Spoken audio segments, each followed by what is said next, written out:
네, 시청자 여러분 안녕하십니까. 충북 시사토론창의 구본상입니다. 고용노동부 발표에 따르면 직장인의 70%가 직장 내 괴롭힘을 당했다라는 응답을 했다고 합니다. 자, 오늘 그래서 충북 시사토론창에서는 직장 내 괴롭힘 금지법 본격적인 시행 3개월째를 맞아서 법 시행 후 어떤 변화가 있었는지 또 앞으로 어떻게 개선해 나가야 될지 전문가들을 모시고 함께 이야기를 나눠보도록 하겠습니다. 나오신 분들 먼저 소개해드리죠. 먼저 고용노동부 청주지청 최기용 근로개선지도 1과장님 나오셨습니다. 네, 안녕하세요. 네, 반갑습니다. 자, 제 왼쪽으로 김종현 노무사 나오셨네요. 안녕하십니까. 네, 반갑습니다. 마지막으로 음성노동인권센터 박윤준 상담실장 모셨습니다. 네, 안녕하세요. 안녕하세요. 반갑습니다. 자, 세 분과 함께 오늘 직장 내 괴롭힘 금지법 이제 3개월째 시행되고 있는데 어떤 점들 또 개선이 됐고 앞으로 어떤 점들을 더 보완해야 될지 함께 살펴보도록 하겠습니다. 일단 직장 내 괴롭힘, 제가 이제 키워드로 먼저 좀 생각을 해주십사 부탁을 드렸는데요. 뭐 직장 내 괴롭힘에 대한 것도 좋고 직장 내 괴롭힘 금지법에 대한 것도 좋습니다. 뭐 키워드를 일단 표현을 해주신다면 우리 최 과장님부터 부탁을 좀 드릴까요? 네, 저는 뭐 키워드로 이것은 물론 저것도 역시라는 키워드를 잡아봤습니다. 네. 대부분의 사람들은 자신의 입장에서 모든 것을 판단하는 그런 경향들이 있죠. 그래서 하나의 문제를 인식하는 데 있어서도 상대방의 입장은 고려하지도 않고 자기의 주장만을 펼치는 그런 경우가 일수입니다.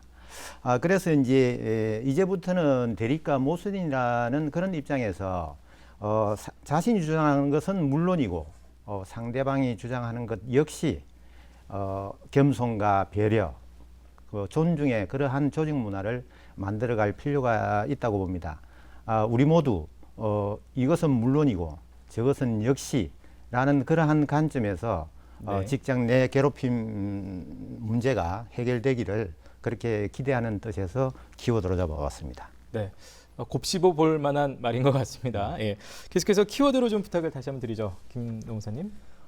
저는 법 시행 관련해서 좀 말씀을 드리면 네. 진일보다. 진일보. 이렇게 세 글자로 좀 표현을 해봤고요. 일단 정리를 하자면 많은 분들이 직장 내 괴롭힘 금지법이 새로 생겼다 이렇게 알고 계시는데 네. 실제로는 직장 내 괴롭힘 금지법이 따로 생긴 것이 아니고 그렇군요. 근로기준법에 직장 내 괴롭힘 관련해서 조항들이 새로 추가가 된 것이거든요.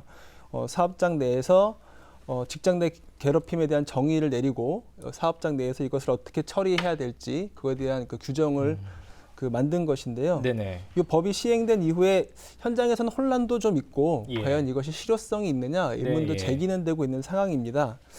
근데 당장 뭐 어떤 가시적 성과가 많이 나오겠다고 보기는 힘들지만 제가 보기에는 그동안 법의 테두리 밖에 있던 무형의 괴롭힘 혹은 무형의 폭력에 대해서 이것을 법적으로 정의하고 예. 처리 절차를 규정한 것만으로도 현장에서는 그 근로자들의 다양한 목소리가 나오고 있고 네. 또 기업 문화를 바꾸는 데 좀 기여하고 있다고 생각하고요.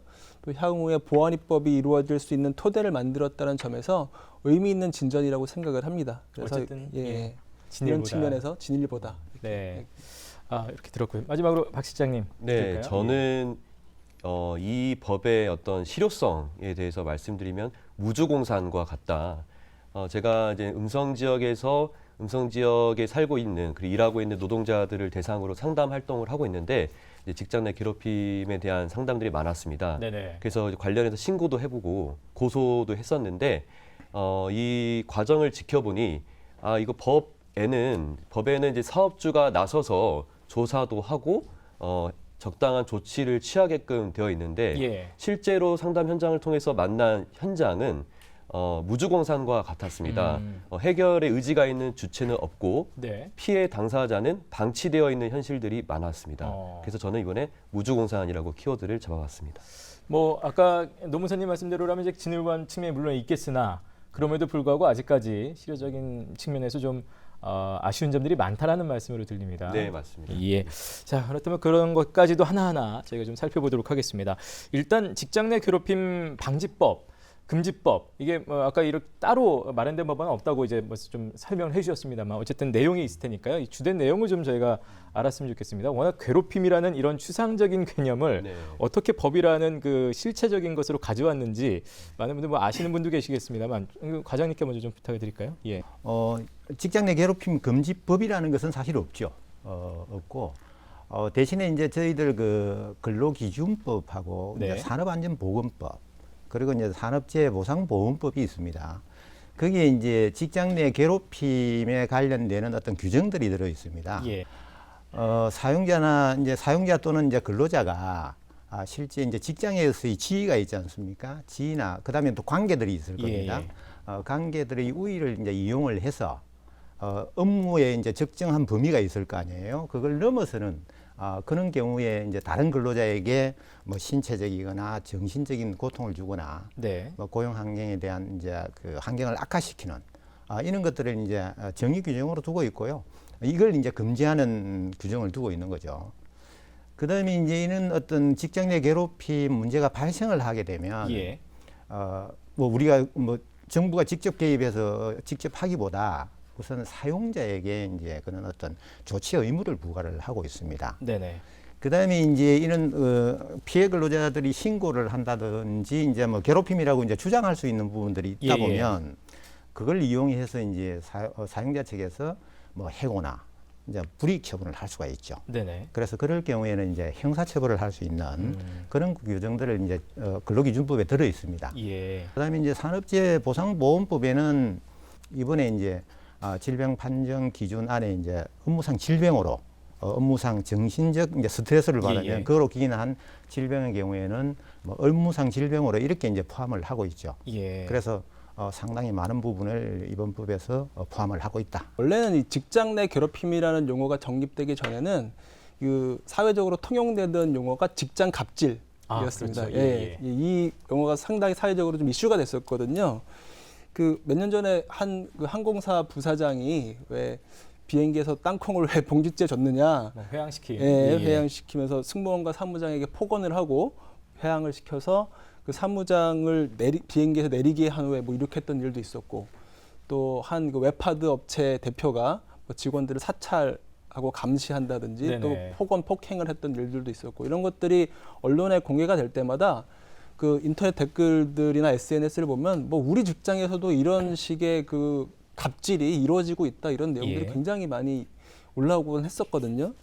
그래서 그 이런 사회적 여론이 상당히 공감을 얻었었고, 이러한 문제를 그냥 방치할 수 없다라는 그 여론, 그리고 사회적 공감대가 어느 정도 형성이 됐던 것이 입법에 좀 반영이 됐다고 보입니다. 그리고 예. 또 그냥 입법이 된 것이 아니라 또 2017년도에는 그 시민단체 활동가들과 노무사들이 직장갑질 119라는 단체를 만들어서 또 직장갑질 사례에 대한 상담을 시작했는데, 뭐 굉장히 폭발적으로 이 사례에 대한 상담 신청이 들어오고 하면서 이것이 정말로 사회적 문제구나라는 것을 민간에서도 그리고 정치권, 정부에서도 공감을 네. 하는 계기가 되었던 것 같고요.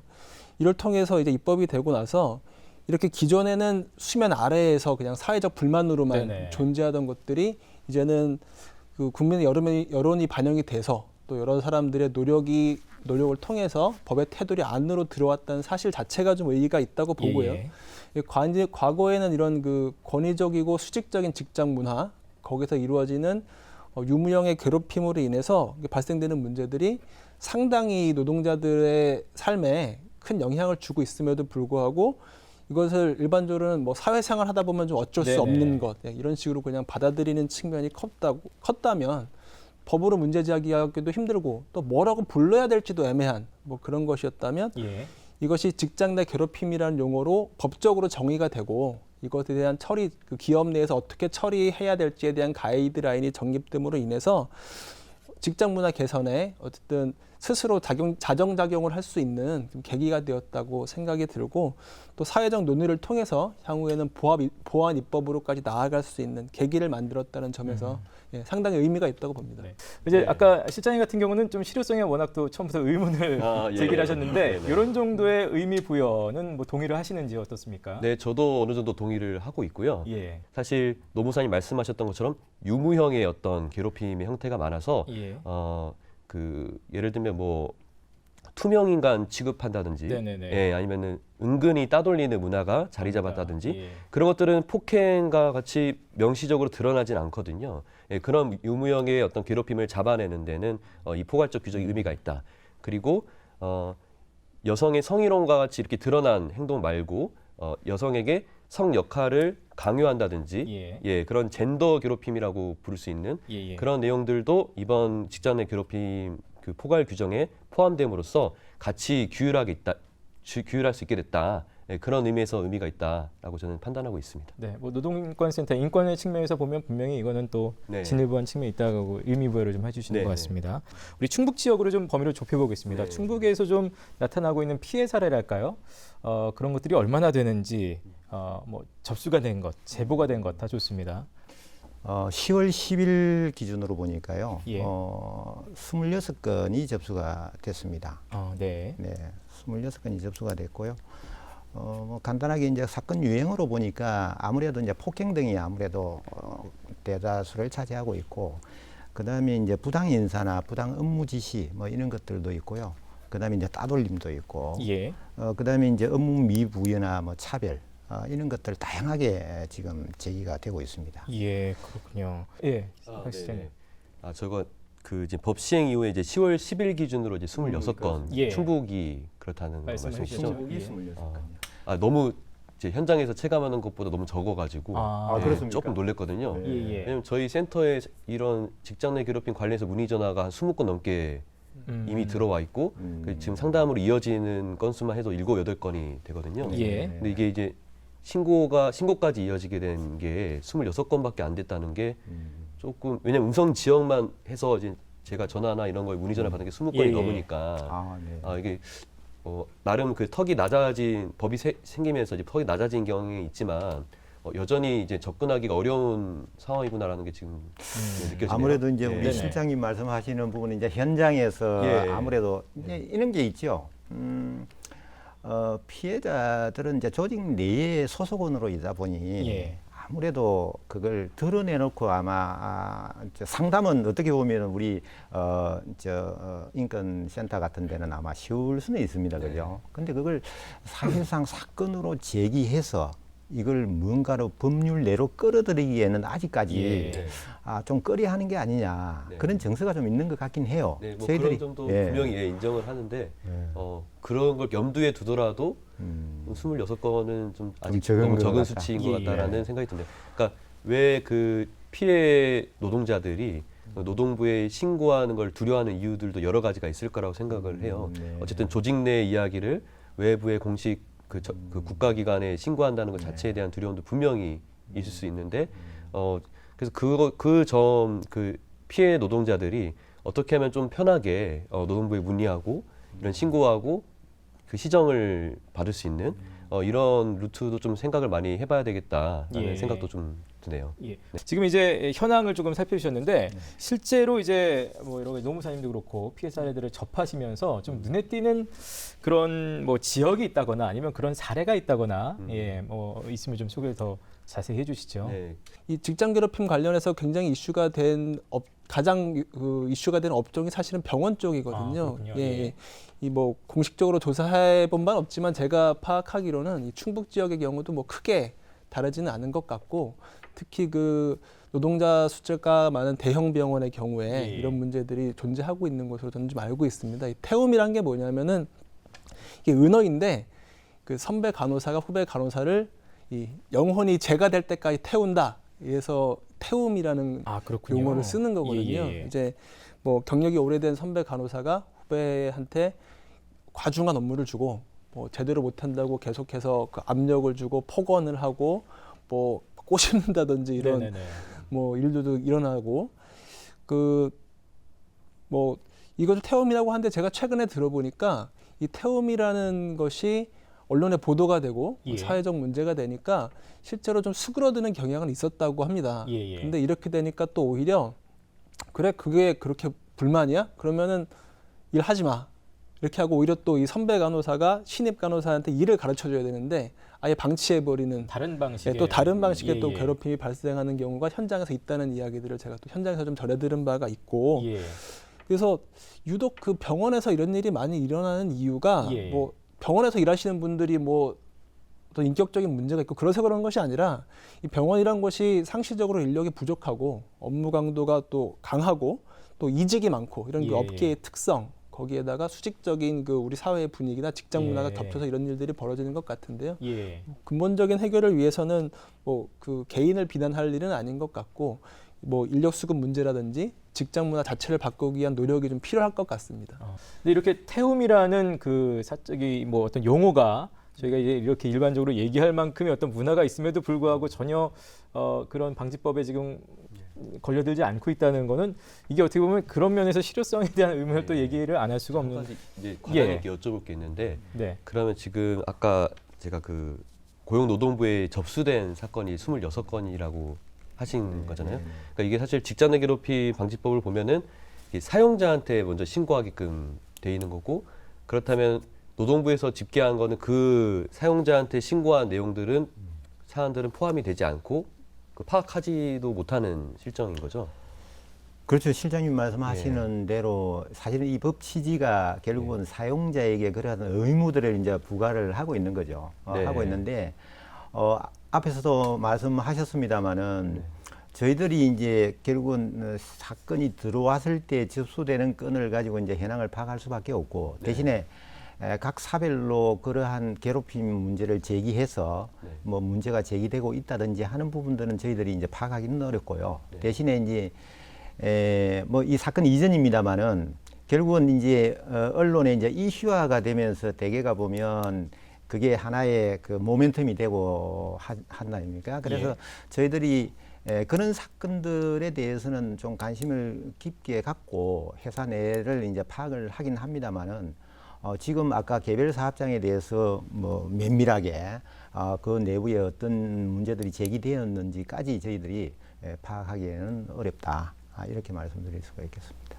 제 생각에는 어쨌든 고용노동부에서 이 부분을 지도 감독하게끔 되어 있고, 그러기 위해서는 어느 정도 모니터링은 필요해 보이는데, 그러니까 예컨대 그 구체적인 직장 내 괴롭힘 사건이 어떤 문제들이 있었는지 파악하기에는 분명히 어려울 거예요. 지금 네네네. 예. 그렇지만 직장 내 괴롭힘으로 사업주한테 신고한 사례들이 몇 건 정도 지금 접수가 되어 있고, 회사 사내에 노동부 접수가 아니라, 그래서 그거에 대해서 어떤 경과에 대해서 어떤 그 모니터링을 할 수 있는 그런 구조는 만들어야 되지 않겠나라는 생각이 들고, 그래야 노동부까지 안 가고 회사 사내에서 잘 해결되는 경우도 있지 않겠습니까?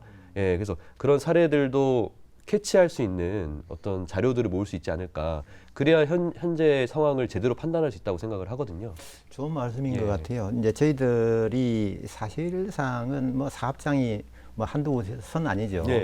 상당히 많고, 그 다음에 앞에서도 말씀드렸습니다마는 이런 것들이 회사 입장에서 보면 좀 치부라고 생각을 할 수가 있겠죠. 뭐 이게 자랑스러운 건 아니니까요.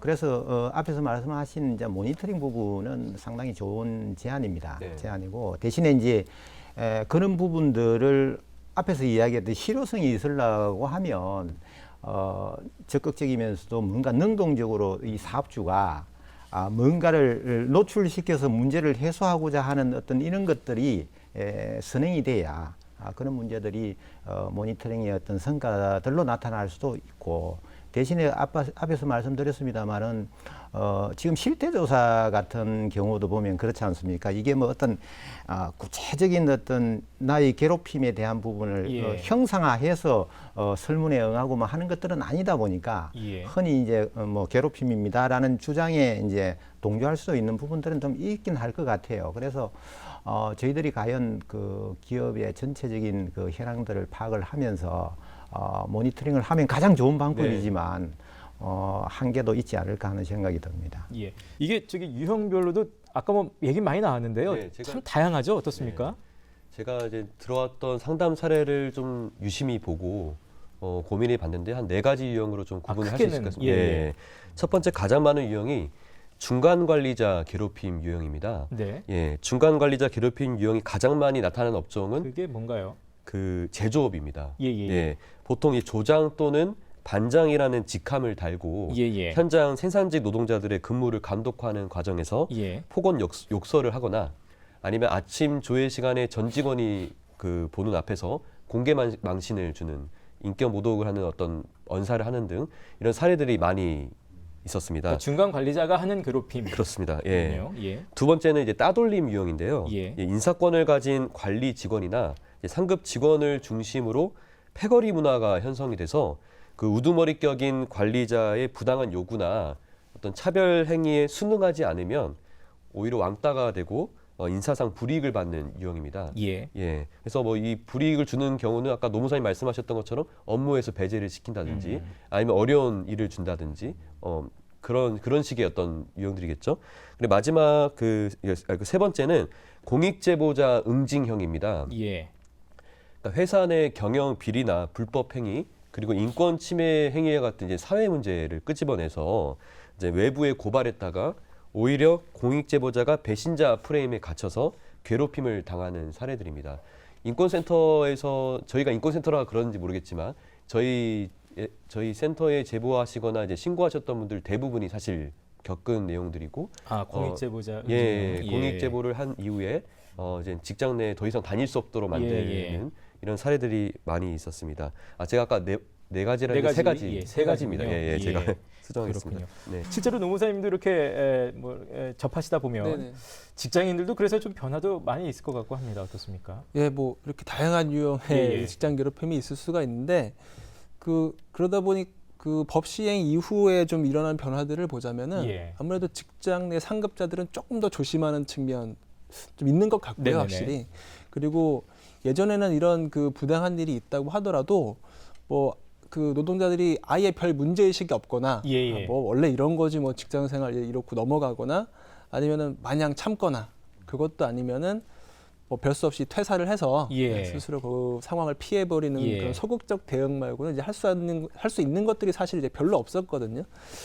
근데 이제 관련 입법이 되고 이것이 사회적으로 많이 홍보가 된 이후로는 이런 것도 직장 괴롭힘 아닌가? 이런 의문들을 아무래도 많이 가지게 되는 것 같고 그동안 참고 살았던 거에 대해서 이제 그렇죠. 그래서 그동안 어쩔 수 없는 걸로 그냥 알고 지내왔는데 이런 것도 직장 내 괴롭힘이 아닐까라는 의문을 좀 스스로 많이 가지게 되는 것 같고 또 직원들끼리도 많이 공유도 하게 되는 것 같고요. 또 다양한 방식을 통해서 전문가에게 상담을 받거나 또 직장 내에서 또 그 문제 제기를 하는 것들도 있는 걸로 저는 좀 파악을 하고 있습니다. 아까 말씀하셨다시피 아직 그 노동부에 실제 신고나 진정 접수되는 건에 비해서 그 노동인권센터 같은 곳에 그 상담 문의는 또 훨씬 더 많이 들어오고 있듯이 또 저한테도 가끔 문의가 와서 이런 거 좀 법적으로 문제 있는 거 아닙니까? 이런 게 또 들어오고 있거든요. 과거에 비해서. 또 아까 말씀드린 그 직장갑질 119라는 단체에 따르면은 그 월에 대략 800건 정도의 그 제보가 들어왔었다고 한다면은 법 시행 이후에 이것이 1.5배 이상 증가했다고 합니다. 그러니까 월에 뭐 1,200건 이상 들어오고 있다는 이야기죠. 그만큼 뭐 양적으로 많이 좀 변화가 있다는 이야기고, 특히 제가 상담을 해드리는 입장에서 보면은 이 문의가 들어오는 것도 몇 달 사이에 좀 계속 구체화되고 있는 것 같습니다. 그러니까 과거에 막연하게 뭐 직장 괴롭힘 아닌가 이랬다면은 지금은 상담을 오셔도 뭐 그 직장 상사가 보낸 그 메신저나 문자 내용 같은 거를 다 캡처를 해가지고 준비를 해서 상담을 요청하시고 뭐 이메일이라든지 또 증언을 해줄 수 있는 사람을 누구를 이미 확보했다라든지 또 뭐 스스로 이제 입증 자료를 마련하면서 직장 내 괴롭힘이라는 것에 대해서 좀 이해를 하고 그것에 대해서 내가 당하고 있는 일이 직장 내 괴롭힘이라는 것을 스스로 증명할 수 있고 해결할 수 있는 노력들을 스스로 하기 시작했다는 것이죠. 현장에서. 그러한 측면이 좀 앞으로 좀 긍정적인 효과를 가져오지 않을까 이런 생각을 좀 합니다. 보통 보면은 이제 이 괴롭힘이라는 것이 1대1 접촉 내지는 이제 또 밀실 공간 막 이런 데서 이루어지다 보니까 되게 은밀하고 교묘하게 이제 이루어지는 경우들이 많아요. 그래서 그런 경우에는 빨리 그런 부분들이 있었다라고 하면 뭐 상급자도 좋고요, 동료도 좋고 뭐 제3자한테 좀 빨리 알려줄 필요가 있겠다. 그런 부분들을. 그래서 그걸 이제 공론화시킬 필요가 있는 거죠. 그래야 가해자도 좀 조심스러워하는 부분들이 있지 않겠어요, 그죠? 그런 것들이 있고 또 가장 또 중요하다고 볼 수 있는 건 앞에서 제가 말씀드렸던 산업재해보상보험법에 업무상 질병으로 지금 뭐 포함이 됐다라고 하지 않습니까? 그래서 아무래도 괴롭힘을 당하다 보면 그러한 어떤 내용을 가지고 병원을 이제 찾게 되죠. 그래서 이제 진료 상담 기록이나 뭐 이런 것들을 보관하시고 앞으로 예. 이제 그런 것들을 제출하실 때 상당한 입증 자료로 활용할 수가 있다. 예. 뭐 이렇게 볼 수가 있겠습니다. 그런 것들을 이제 괴롭힘을 당한 사람이 어느 정도 준비가 됐으면 이걸 가지고 뭐 어디를 찾아가는 건가요? 고용노동부를 바로 앞에서 찾아가는 건가요? 말씀하셨던 대로 우선적으로는 예. 저희들이 이제 사업장 내에 아까 앞에서 말씀드렸습니다만 이제 사규구 이제 취업 규칙이 있으니까요. 예. 거기에 이제 예방하고 대응 시스템의 어떤 체계가 구축이 되어 있을 겁니다. 사업장 내에 대부분은. 구축되어 있어야 할 그 그렇죠. 시스템에 먼저. 그렇죠. 예. 그 시스템을 통해서 뭐 그게 실효성이 있는지에 대한 반론은 있겠습니다만은 예. 우선적으로는 사용자가 그러한 신고를 받거나 뭐 직접적으로 인지를 했거나 했을 때는 당연히 거기에 따른 이제 사실 조사를 해야 되고요. 나중에 뭐 이야기가 될 수 있겠습니다만은 어쨌든 조사 과정에서 이제 피해자를 이제 보호하기 위해서는 그래도 그 사람이 뭐 배치 전환이나 아니면 뭐 유급 휴가나 이런 예, 것들을 통해서 뭔가 보호를 할 필요가 있겠죠. 그다음에 이제 뭐 결과에 따라서 사용자가 어떤 조치를 하는 그런 부분들의 절차를 따라서 정리하는 게 맞다. 그래서 이후에 이제 그런 예. 부분들이 이제 사용자 측으로부터 받아들여지지 않는다든지 했을 때 이제 고용노동부에 예. 신고를 하면 앞에서 말씀하셨던 대로 사용자에게도 그런 부분들을 증거 서류를 제출할 수 있겠습니다만은 네네네. 고용노동부의 사건 조사 시에 그런 충분한 입증 자료로서 예. 제시를 할 수가 있겠다 이렇게 뭐 보겠습니다. 이 절차에서 좀 빠진 사안이 있다가 덧붙이신 말씀. 좀 덧붙이면은 입증과 관련된 내용인데요. 네. 그 흔히들 그 객관성이라는 게 이제 중요하잖아요. 예. 근데 오히려 그 객관성에 주목하다 보니까 함정에 빠지는 경우가 있습니다.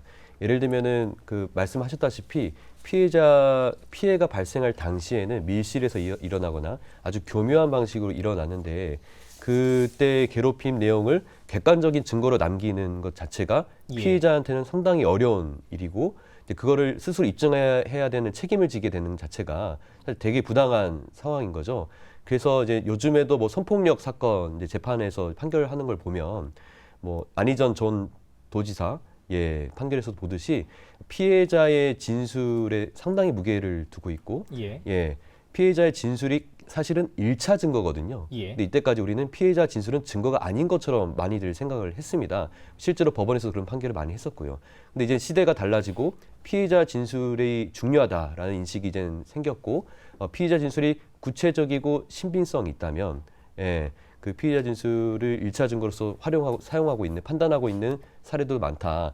그래서 괴롭힘 문제도 마찬가지다. 직장 내 괴롭힘 문제도 성폭력 문제와 같이 그 피해자 진술을 중심으로 판단할 필요가 분명히 있고 예. 그 조사 과정 역시 피해자의 의견을 청취하고 그 의견에 따라서 어느 정도 적극적으로 수용해서 이루어져야 될 부분이 분명히 있다는 거죠. 예. 그건 이따가 절차 공감하- 내용에서도 얘기를 하고 충분히 공감을 하고요. 예. 네네. 저희들이 앞에서는 이제 우리가 뭐 피해자가 할 수 있는 역할을 이제 제가 말씀드렸던 거고요. 이렇습니다. 우리 이제 판단 요소가 있죠. 우리 이제 정의에도 나와 있습니다만은 판단 요소하고 이제 판단 기준은 이제 우리가 판례에 예. 나와 있어요. 그래서 이제 저희들이 이제 근로감독관이 조사를 하게 되면 아까 앞에서 말씀드렸던 그런 어떤 객관적인 자료가 어떻게 보면 우위를 점할 수가 있죠. 예. 그래서 피해자가 가장 진실된 내용으로 입증할 수 있는 서류가 이제 객관적 자료다 보니 이제 그런 말씀을 드린 거고요.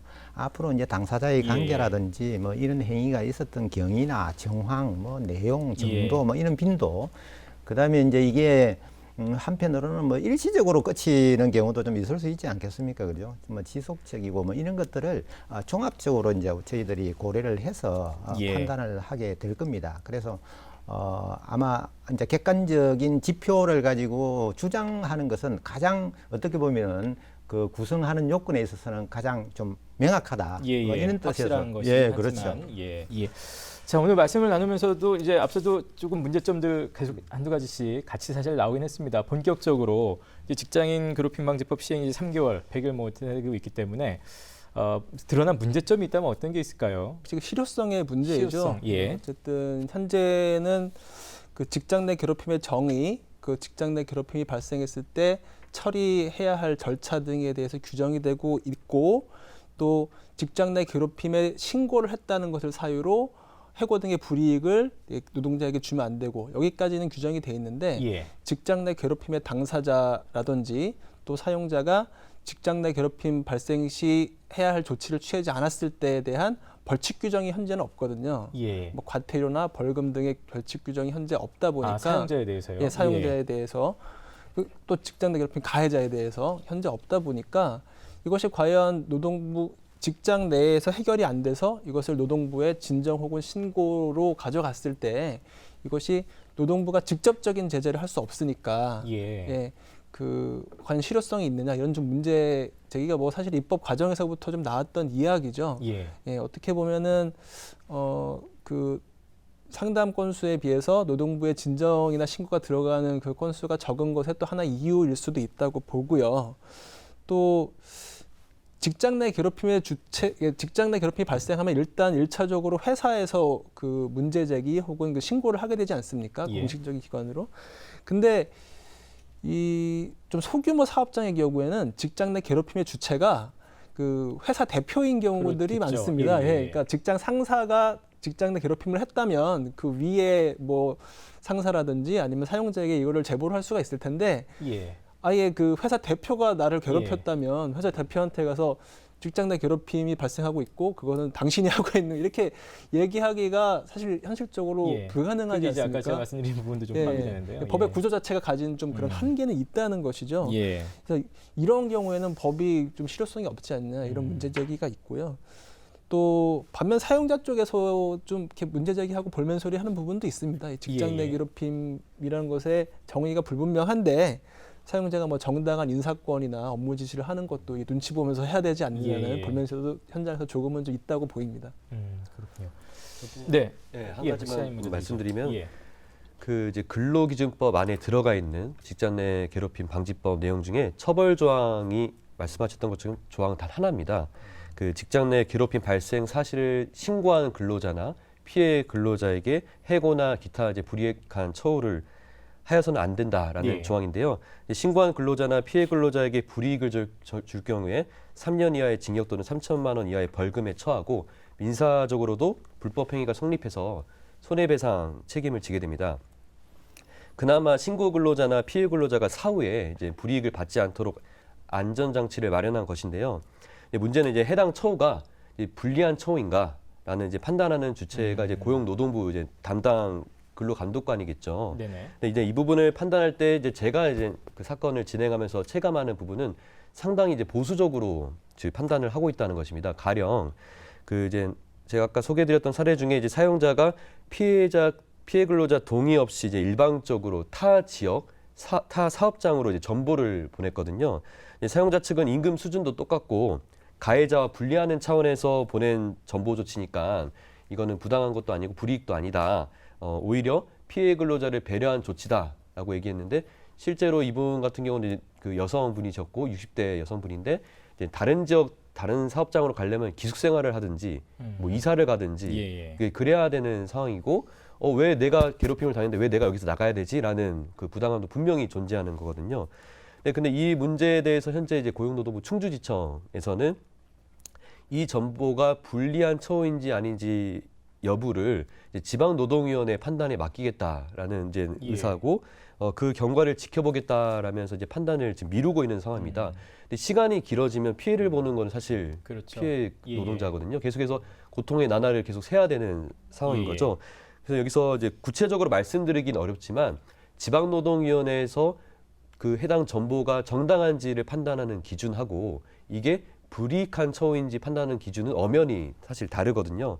그래서 가이드라인 상에도 고용노동부에서 발표한 가이드라인 상에도 이제 노동위원회의 어떤 구제 경과를 참고할 수는 있지만 객관적으로 드러난 불이익 정황이 있음에도 이제 판결을 미룬다는 건 좀 이해할 수 없는 부분이 분명히 있습니다. 그래서 이 부분에 대해서는 가이드라인에 근거해서 노동부에서 좀 더 선제적으로 그리고 직접적으로 바로 독립적으로 판단할 수 있지 않나라는 생각이 듭니다.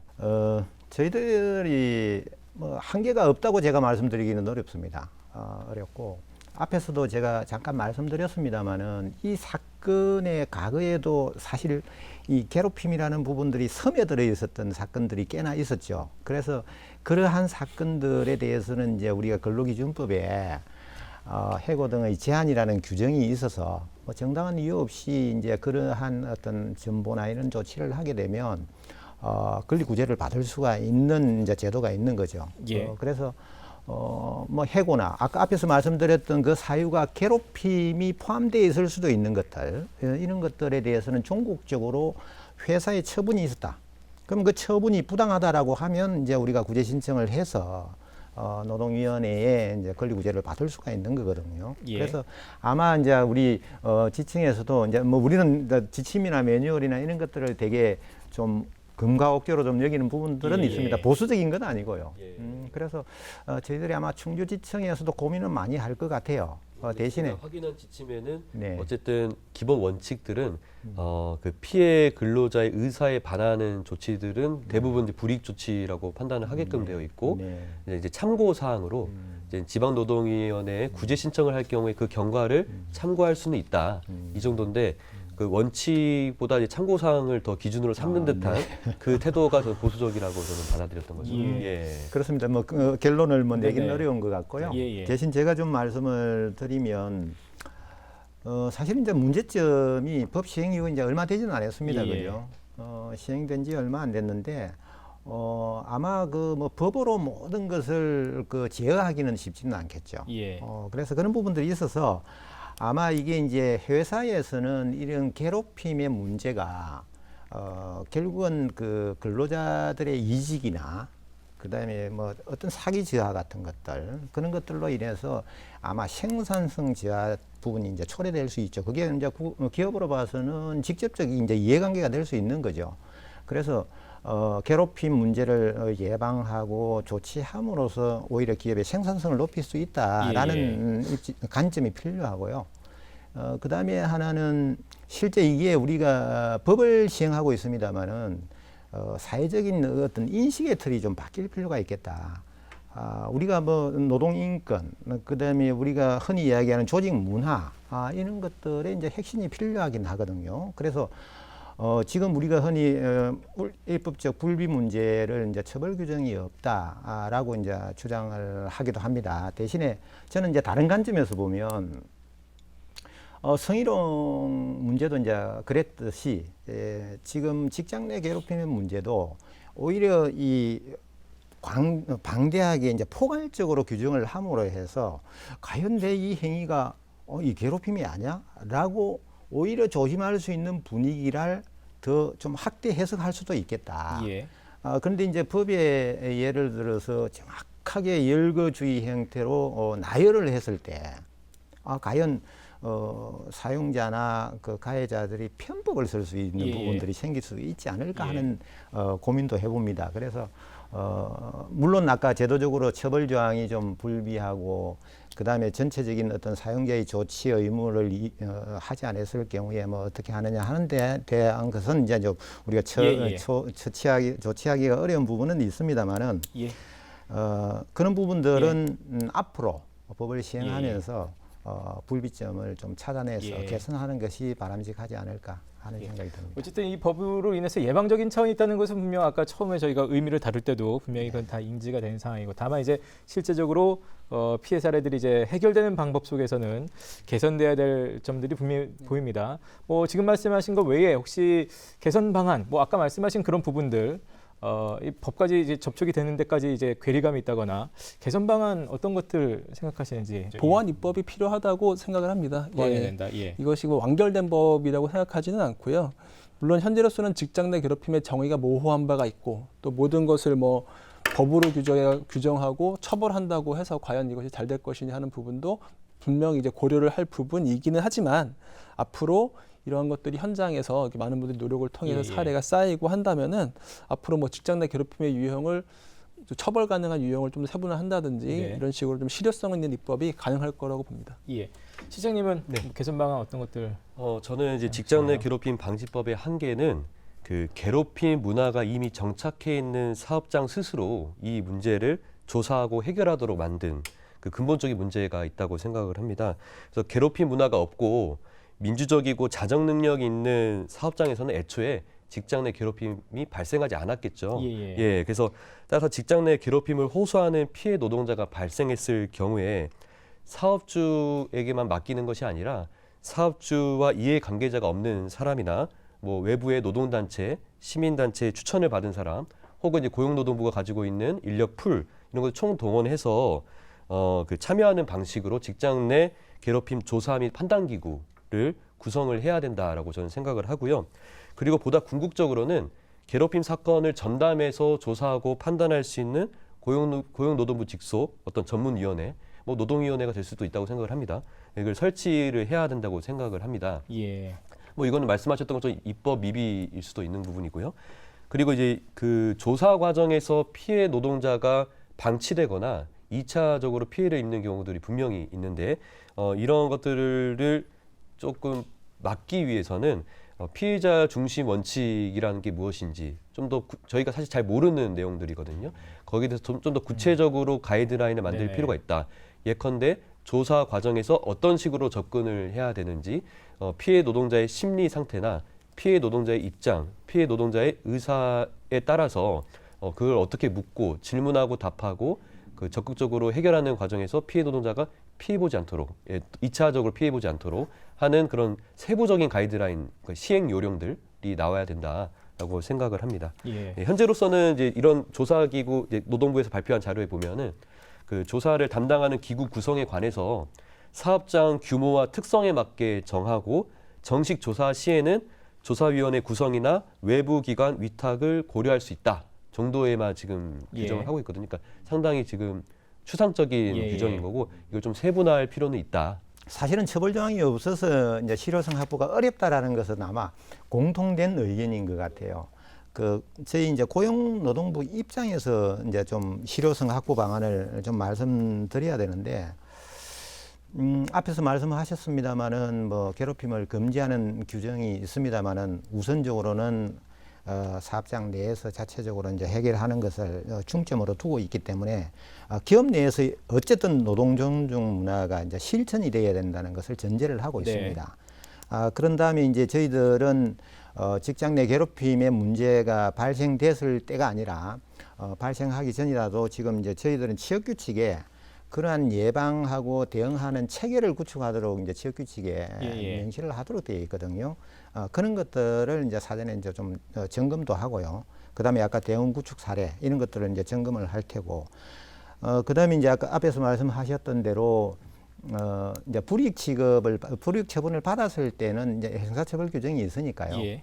그거에 대한 이제 실효성 확보 문제는 변론으로 하더라도 저희들이 이제 직장 내 괴롭힘 문제가 발생을 해서 일정 부분 사회적 무리를 이제 일으킨다든지 하게 되면 우리 뭐 장관님도 말씀하셨습니다마는 특별 근로감독을 통해서 예.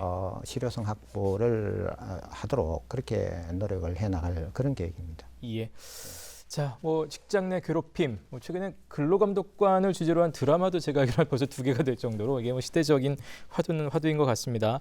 관련해서 마무리 발언 짧게 한 분씩 좀 듣도록 하겠습니다. 우리 시장님부터 좀 부탁을 드리겠습니다. 예. 네, 그 직장 내 괴롭힘 그 피해 노동자를 보호하고 괴롭힘 행위자를 엄중히 처벌하는 것도 중요합니다.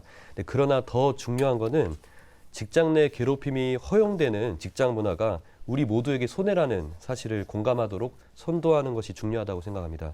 이것은 그 경영 책임자인 사업주와 감독적인 고용노동부에서 깊이 고민해야 할 지점이라고 생각을 하고요.